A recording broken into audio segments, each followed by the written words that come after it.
বিশ্বজুড়ে ক্যান্সারের মৃত্যুর অন্যতম প্রধান কারণ ফুসফুসের ক্যান্সার। এটি মূলত তখন ঘটে যখন ফুসফুসের টিস্যুতে অস্বাভাবিক কোষগুলো অনিয়ন্ত্রিতভাবে বেড়ে টিউমার তৈরি করে এবং শ্বাস প্রশ্বাসে বাধা দেয়।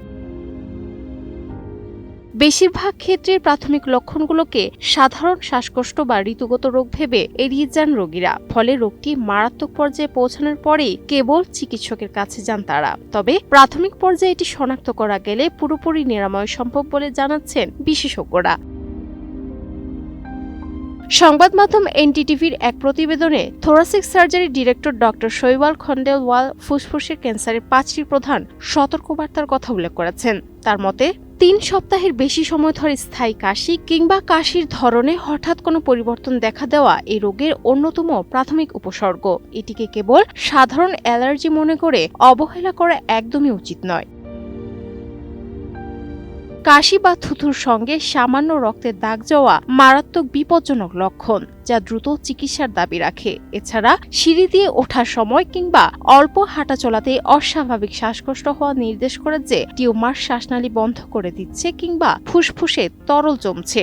এমনকি কাশি দিলে বা গভীর শ্বাস নিলে বুকে ও কাঁধে দীর্ঘস্থায়ী ব্যথা হওয়াটাকেও পেশির টান ভেবে ভুল করা যাবে না। একই সঙ্গে কোনো কারণ ছাড়া হঠাৎ ওজন কমে যাওয়া, খাবারে অরুচি এবং সার্বক্ষণিক তীব্র ক্লান্তি অনুভব হওয়া ক্যান্সারের বড় লক্ষণ। সাধারণত ধূমপায়ীদের এই ক্যান্সারে আক্রান্ত হওয়ার ঝুঁকি অনেক বেশি থাকলেও আক্রান্তদের প্রতি 5 জনের 1 জন কিন্তু জীবনে কখনোই ধূমপান করেননি। মূলত পরোক্ষ ধূমপান, অতিরিক্ত বায়ু দূষণ, কর্মক্ষেত্রে অ্যাসবেস্টস বা কেমিক্যালের সংস্পর্শ এবং বংশগত কারণে ফুসফুসের ক্যান্সার হতে পারে।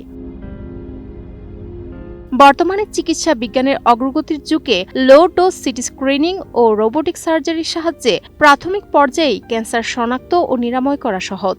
চিকিৎসকদের মতে ফুসফুসের স্বাস্থ্য ভালো রাখতে নিয়মিত হাঁটাচলা ও শ্বাস প্রশ্বাসের ব্যায়াম করার পাশাপাশি বায়ু দূষণ থেকে বাঁচতে বাইরে মাস্ক ব্যবহারের অভ্যাস করা জরুরি।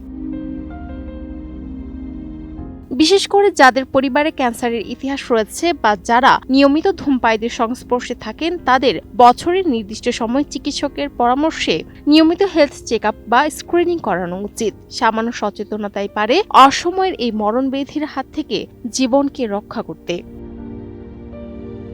Desk report, ATN news.